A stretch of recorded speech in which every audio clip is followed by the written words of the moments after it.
Good morning everyone, I am Jericho Dahilan and I will be the first reporter from Group 3 wherein we will discuss John Stuart Mill and his contributions to the field of political economy. So we have 6 chapters. We will have early life and utilitarianism. We will discuss his major contribution, which is principles of political economy, and we will discuss his concept of stationary state, formulation of opportunity cost, comparative advantage, and last but not the least, on liberty. So let's get started. So early life and utilitarianism. So J.S. Mill was an English thinker and a political economist. After serving some time in private work, he decided to be a member of the parliament wherein he championed the ideas of liberty, individualism, and women's rights. So he was born in Pentonville, just outside of London, in 1806. So he was educated mainly by his father, James Mill and Jeremy Bentham. And it's very important to note this part because these two are utilitarians that resulted to J.S. Mill being a utilitarian himself as well. So he was considered to be a child prodigy by a lot of people because he learned Greek at 3 years old and managed to learn Latin at 8 years old, and he published on liberty, his major contribution, in 1859. And at the end of his career, he was considered to be as one of the greatest English speaker since he was very fluent in English and was very well read in different languages, and one of the greatest political economists of all time. So later on, we will discuss his major contributions and definitely see whether he is right to be considered one of the best political economists of all time. So these are his 6 contributions in the British Parliament. He advocated for individualism, noham principle. He was against government paternalism. He promoted feminism. He wanted to make some challenges to capitalism, and he wanted to promote the idea of Bentham, which is utilitarianism. So individualism. So basically, the idea of J.S. Mill is that if individuals are given the freedom to choose for themselves, they become better choosers. So, as contrary to the idea that the government should make the decisions for the people, Mill believes that we should give the people the freedom and the experience of choosing for themselves, because whether that decision contributes to a positive or negative effect, as long as they are the one that made that decision, then they will learn definitely something from that decision. And if you accumulate all of the decisions that one person made, then definitely it will lead him to be a better decision maker for the society. And if you have individuals that are well taught and well experienced in decision making, then it will definitely contribute to the betterment of the society. So let's move forward to no harm principle. So the main argument against individualism is that one person that exercises his freedom can impede others that are exercising their freedom. So what do I mean by that? So J. Smith believes that people should have the freedom to pursue their own interests so long as it doesn't impede others to do the same. The limitation of harm that one must avoid is not limited to physical harm. So let's go into a thought experiment. So let's say that I like metal music, which is very, very loud. And let's say that I love to listen to metal music with my speaker. So somehow, since it is very loud, it will penetrate the walls of my room. And by doing so, it will disturb my parents that are sleeping. And we can definitely see that the harm that is being done of my exercise of freedom is not physical, but it is definitely impeding or prohibiting my parents from sleeping. So according to J. Smith, he believes that limitations and sometimes the role of the government intervention is needed to prevent meaningful harm. So he believes that the government should create and pass laws that will protect people from one another. So one possible solution to that is by creating a curfew.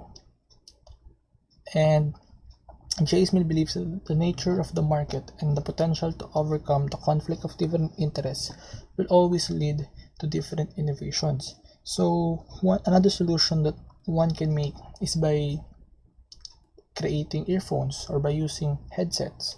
So by using all of those tools, we can definitely see that I will be able to exercise my freedom to listen to whatever music I want without prohibiting other people from exercising their own freedom as well. So let's go to the next contribution, which is against government paternalism. So basically, government paternalism is the idea that the government should not intervene in economic decisions. So J. Mill believes that the government should pass laws that will protect and prevent people from making bad decisions. So J. Mill believes that the main role of the government is to protect people from harm. And the way to do that is to provide military and police force that will implement the laws of the land. So he believes that the people need to learn how to make good choices and face the results of it, whether it is good or bad. And the ability to make choices and good choices, especially those that are rational, is the heart of a good life. Because if we have citizens that are good decision makers, then it will definitely lead to a society full of good decision makers that will create decisions that are not just benefiting themselves but also benefiting the betterment of the society as a whole. So J. Mill argues that if the government decides for the people, then they definitely some way somehow they will fail because they cannot account all the variables needed in order to make a decision that will be rational and beneficial for all the members of the society. That's why J. Mill believes that we should give the people the freedom to choose and decide for themselves, because if they make decisions that are bad for them, then they will be the one to suffer. But if they make decisions that are rational, then definitely they will lead to a decision that is better for their own welfare.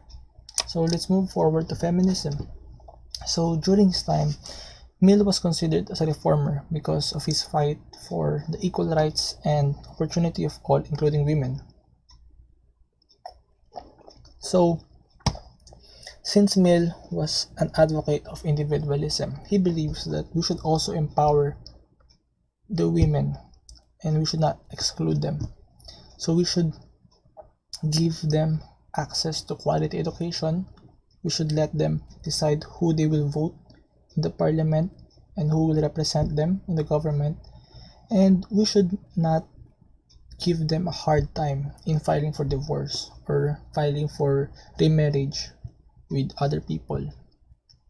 And since we are empowering them, we should give them access in owning private property, and since it is their body to manage, then we should give them access to birth control, whether they will use it or not. So capitalism, J. Mill believes that even though capitalism is superior to socialism, it still has its challenges. So the way to combat these challenges for J. Mill is by empowering the citizens, by giving them widespread and mandatory education. So the heart of a capitalist society is a well-educated citizen for J. Mill. So if we want people to make rational and optimal decisions, then we should give them access to quality education that will teach them how they will be able to come up with a good decision. So J. Mill believes that we should educate our citizens, but he warned us that we should try to avoid state monopoly. We should not give the sector of education solely on the government, because at the end of the day, we should empower our citizens. We should give them the choice whether they will enroll in a private university or they will enroll in a public one, and they should have the freedom to choose what university they will go to and what course they will take. And by giving these choices to our citizens, it will definitely lead to the betterment of different sectors of our society that all in all will contribute to the betterment of the society as a whole. So next, in 1863, he published his book Utilitarianism. So basically, utilitarianism is a moral theory that focuses on the results or consequences of our actions and treats intentions as irrelevant. So since he was educated by Jeremy Bentham, he wanted to defend and popularize utilitarianism in the British society, and he believes that an action can be judged by the amounts of pain or pleasure it produces. So basically, his idea of utilitarianism is no matter the intention of a person, whether he made a decision out of self-interest, as long as it contributes more pleasure than pain, then that decision shall be made. So in utilitarianism, he mentioned that all actions are for the sake of some end, and rules of action, it seems natural to suppose, must take their whole character and color from the end to which they are subservient. So J.S. Mill believes that when people make decisions, they are rational with it. So they consider every single thing, every single possible effects of that decision. And by doing so, we will always come up with the decisions that will lead us to the betterment of our own welfare. And since utilitarianism is all about pleasure and pain, then people, of course, will want what they want because it will make them happy. Because utilitarians believe that happiness is the driver of morality, since they believe that people will not make decisions that will contribute to their sadness or to their depression or self-harm. That's why they believe that decisions are being made out of happiness. So main critique of utilitarianism is that we are preloaded with our biases. So in a utilitarian society, to say the least, we can say that every single individual are preloaded with their own biases that benefits their own self-interest. But J.S. Mill believes that even though we are preloaded with our own self-interest to better the welfare of our family or ourselves, it will always lead to the general good of the whole society, because we ought to leave the decisions that will likely lead to the greatest good for the greatest number. So we can see that, for example, as I mentioned earlier, the ideas of utilitarianism and individualism will always lead to different innovations and different inventions that are definitely very, very vital to the society that we now have, because all of the gadgets, all of the tools that we have right now are made and conceptualized out of the self-interest of the individual to advance his well-being. So that's like the main idea of utilitarianism, that if we try to seek pleasure and happiness more than pain, then that self-interest will lead to the betterment of the interest of the society as a whole. So that is the early life and the idea of utilitarianism of J.S. Mill. And let's move forward to the other chapters. So good morning, I'm the first reporter for the Principles of Political Economy book by John Stuart Mill. So it's important na alam na natin yung educational background and social upbringing ni Mill nung kanyang time. Kasi nag-reflect lahat yun dito sa kanyang book. So yung pagiging social reformist niya and yung love and devotion niya sa education. Ayan.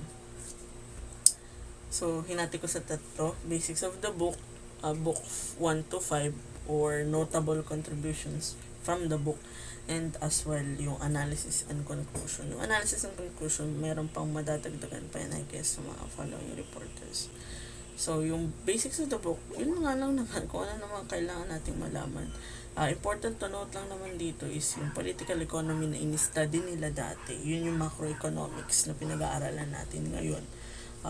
Na first published tong book ngayon 1848, tas last no 1871. Ano ba yung mahalagang malaman natin doon? During those times, there were lots of revolutions going on. Yung 1848 series of Republican revolts against European monarchies, but it failed, diba? And noong 1871 naman yung Paris Commune. So it's a socialist revolution. Ayan. Makikita mo kasi yung undertones ng work ni Mill ay sa advice sa mga backwards and developing country, especially sa larangan ng trading, and also yung emphasis niya sa education ng working class. Okay. Disclaimer lang, unlike his works such as utilitarianism and liberty, yung resource materials for this book are substantially lacking. So, yung reports namin, lahat kami actually sa tingin. Series of nutshells and basically lang yun, na supplemented na hindi lang ng deductions. So, yun, first deduction natin, 5 books represented by 5 themes. However, these themes are simultaneously recurring and recurring within their boundaries. Halimbawa, sa production, yung production mag-generate ng wealth, di ba? Yung wealth na yun, paano yun i-distribute? So, nag-overlap lang din silang dalawa. And then, yung sa distribution of wealth, meron pa ding foreshadowing sa kung ano bang role ng government. Kaya, ayan, yung signs din ng economic growth ng isang society, nag-overlap lang sila. Kaya ang ginawa ko na lang yung notable contributions derived from the book. So, ano yung mga yun? Supply and demand, opportunity cost, stationary state, theory of reciprocal demand. Itong 4 na to, madidiscuss yan ng proceeding reporters. So, ang akin na lang is yung analysis of joint production. Ano bang meron sa analysis of joint production? So, ang nagbigay ng example dito si Professor Kisling ng NWU.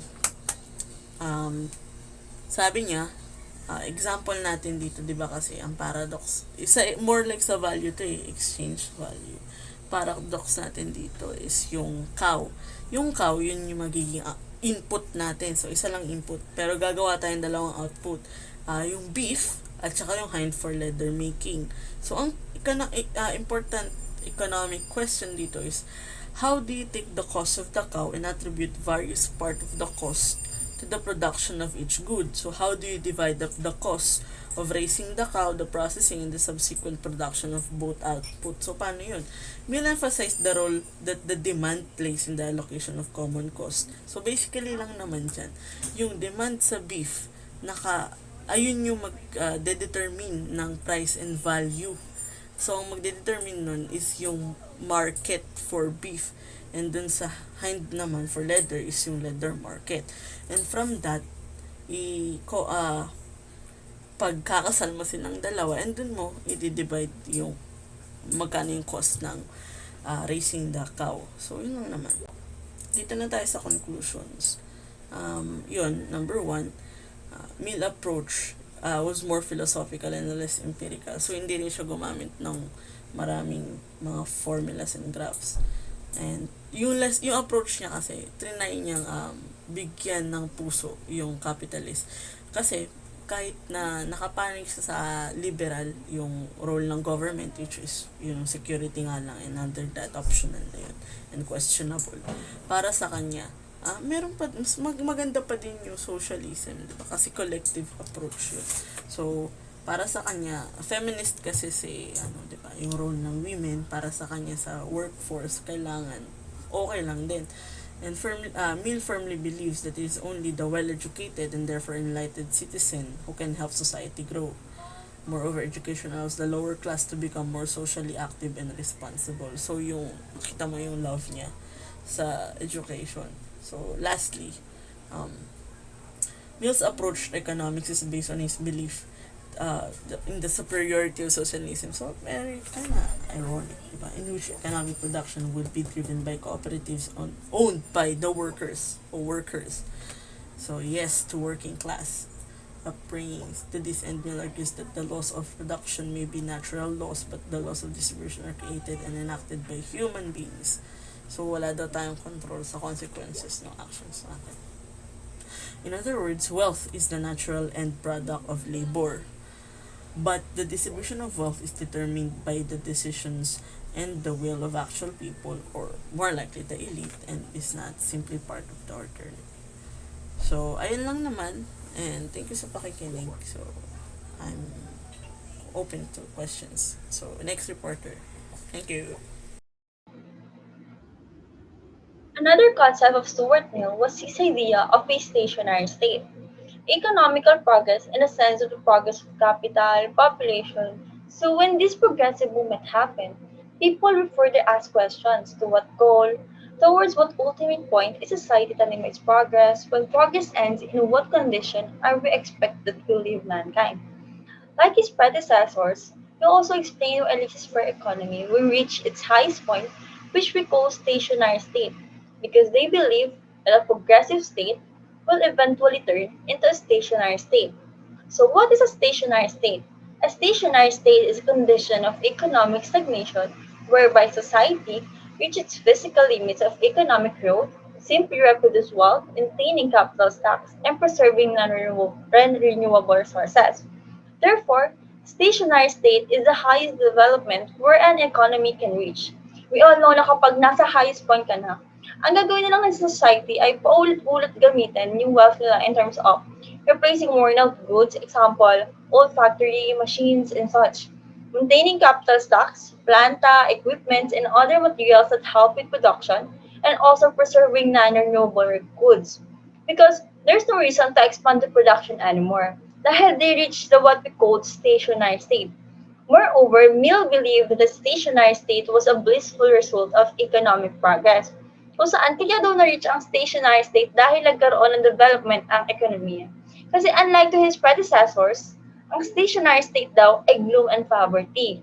And then, specifically sila David Ricardo. In addition po, Mill stated that society should choose to adopt a stationary state rather than wait for it to happen. Kasi according to Mill, an excessive focus on growth would degrade the natural environment in ways that would impair human flourishing.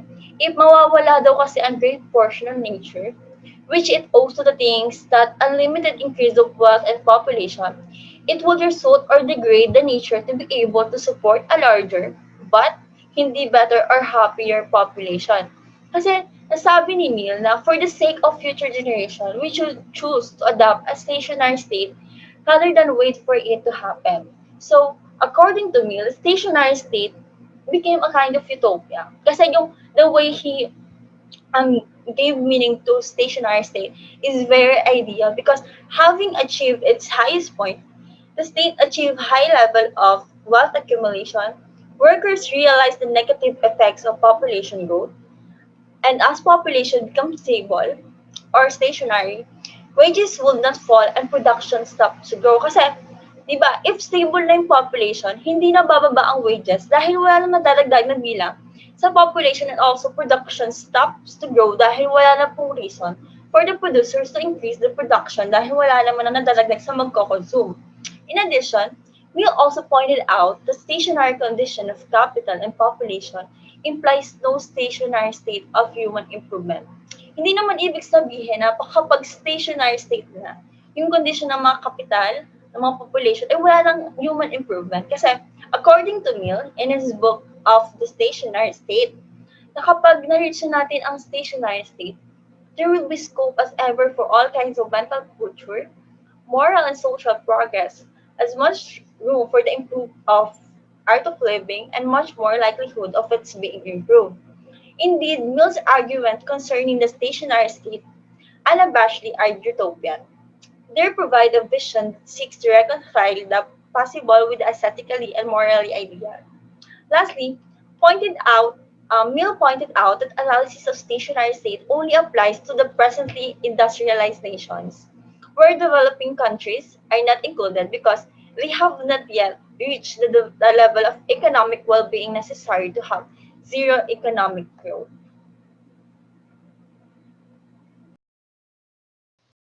Good day, everyone.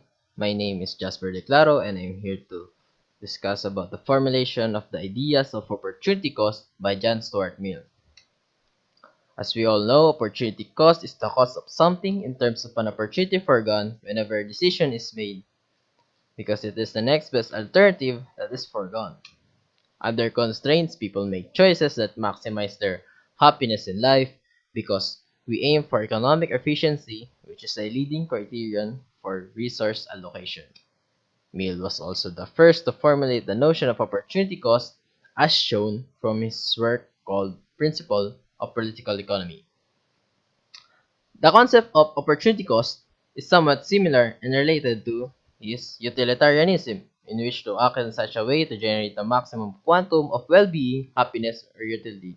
Basically, we just maximize the opportunity in every decision we make. For example, deciding to pursue a college education requires spending money on tuition, books, and other things. Now, there are opportunity costs here since other goods are given up to purchase a college degree, but if the person managed to get out of college and graduate, further opportunities are granted to that person because there are different grades of labor it will be and those different grades of labor gives different kinds of income. And let's not forget the let's not forget this example right here because we're gonna use this later on. Now, an American economist named George Stigler found that John Stuart Mill understood the concept of opportunity cost in 1848 in an example of in an example of the alternative uses of agricultural land, where he made a frank and clear recognition that rent is derived from the existence of alternative uses for resources. Now, which work was he referring to when he said this in 1848? It is the book called Principles of Political Economy. Now, why is this important? This is important because it shows a clear notion that John Stuart Mill understood the concept of opportunity cost when he was writing this book, in which land is the principle of the natural agents which are capable of being appropriated. Basically, when we use a land, we pay for it. It's called rent. It's called rent. And that land is used for other purposes than agriculture, especially for residents, and when so used, yields a rent. Basically, this if we use a land other than making it for agriculture, and we basically pay for it. This rent is employed to other forces of production.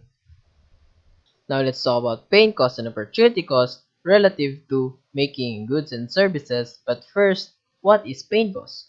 Paying cost is the most vital element of cost, which comes from tired muscles and tedious waiting. Let's say, for example, that the person we mentioned earlier managed to get out of college and is now working as a scientist, receives $25 for delivering a lecture, and he then pays the same amount of price to a laborer for fixing a drain from his cellar. And we then expect to say that the scientist and the laborer experience the same amount of disagreeable sensation in performing their services. Yes, because we just don't stop from the fact that the scientist delivered the lecture and it's now done. But we must also consider the fact that the scientist also went through rigorous training and that this training might have been unpleasant and worrisome. If so, some small fraction of this pain must be added to the immediate discomfort of preparing and delivering the lecture. Thus, in such cases, we might find a considerable pain cost on the part of the lecturer rather than the laborer. But if our scientist deserves it and enjoys a good health because of it, instead of saying that the experience gave him pain, we would just rather say that it would gave him pleasure. But it can be said that the services of the scientist brings a high price because being a scientist itself is rare and that there are different grades of labor in the workforce. There is This means that there is scarcity, and scarcity always means that there is limited supply, and this limited supply is one of the primary requisites for value. And so long as the supply of every grade of labor and service is limited, and limited largely by conditions which the difference in price cannot overcome, like and a quote from John Stuart Mill's Principles of Political Economy: the relative wages of labor necessary for producing different commodities affect their value just as much as the quantities of labor. Means that the classical economists did not regard paying cost as the regulator of exchange ratios. But then, cost consists for the most part the sacrifice of opportunity.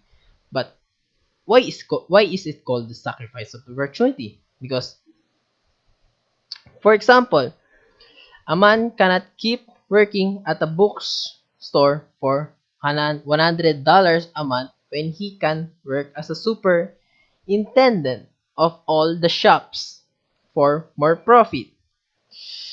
This man, this same man cannot afford to work 6 days in a week because this would deprive him of the opportunities for pleasure and advancement. The sacrifice of opportunity that we insist upon being paid rather than for any pain which may be involved in the work performed. Now, this the sacrifices of opportunity are what constitutes the principle of the cost of production, which determine normal exchange values. Once we recognize that the sacrifice of opportunity as an element in the cost of production, we find that the principle has a very wide application not only in time and strength, but commodities, capital, and many more. Because before we devote any one of these resources to a particular use, we must consider the other uses from which it will be withheld by our action, and the most advantageous opportunity which we deliberately forego constitute a sacrifice for which we must expect at least an equivalent return. Uh, it is only then that we recognize that the choice we made has been awful when, by mistake, one has chosen the less profitable course that the loss of opportunity becomes painful. Mill systematically demonstrated how important economic concept could be applied to real-world situations. Good day everyone, I am Naomi de Guzman and we're going to discuss about the comparative advantage of John Stuart Mill. Now before we discuss the specifics of comparative advantage made by John Stuart Mill, let us first have the general definition of the comparative advantage itself. Now what is the comparative advantage? Comparative advantage is the basis for all trade between individuals, regions, and nations. The ability of a firm or individual to produce goods and/or services at a lower opportunity cost than other firms or individuals. It is also a comparative advantage when it gives a company the ability to sell goods and services at a lower price than its competitors and realize stronger sales margin. Now, to elaborate more about the comparative advantage, let us now discuss the theory of reciprocal demand, a theory polished by David Ricardo's comparative advantage, or rather from David Ricardo's comparative advantage made by John Stuart Mill.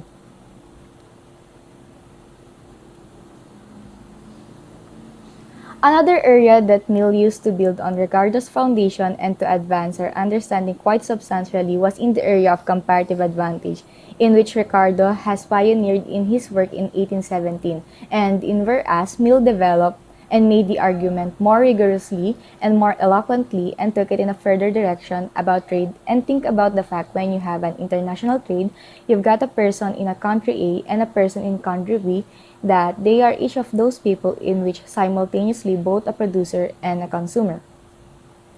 It is made to say that Ricardo made this comparative advantage in whereas Mill decided to cope up with this, further develop, and made it more in the side of qualitative.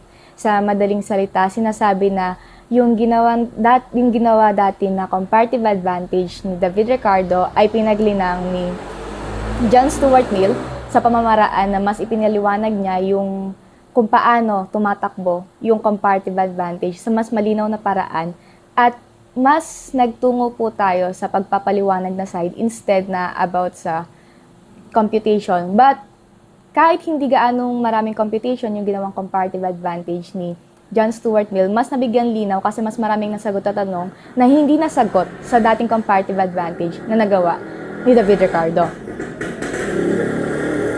Now, to further elaborate, from this insight, he carried forward the classical ideas and developed a theory of reciprocal demand, which is what we are discussing right now in international trade, that the other of the demand in the country A and the product of country B is going to be a function of the demand in country B for the good of country A, because the reciprocal nature of their demands determines the income that each can earn from selling their goods to the other country, and that determines the income that they have to purchase goods from each other. So, if we're going to discuss this, you have this interesting interdependence of demand and supply in terms of how trade generates the income that you have to be able to purchase goods from other countries. He also very rigorously wants to separate his analysis and production of goods and commodities and his analysis of the distribution of wealth and income in a society.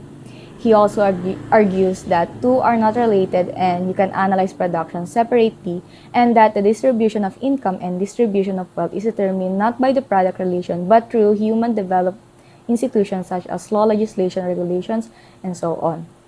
Now, to further discuss the theory of reciprocal demand sa mas madaling pamamaraan, let's give an example. Let us discuss two nations. For instance, let's have Germany and the Philippines.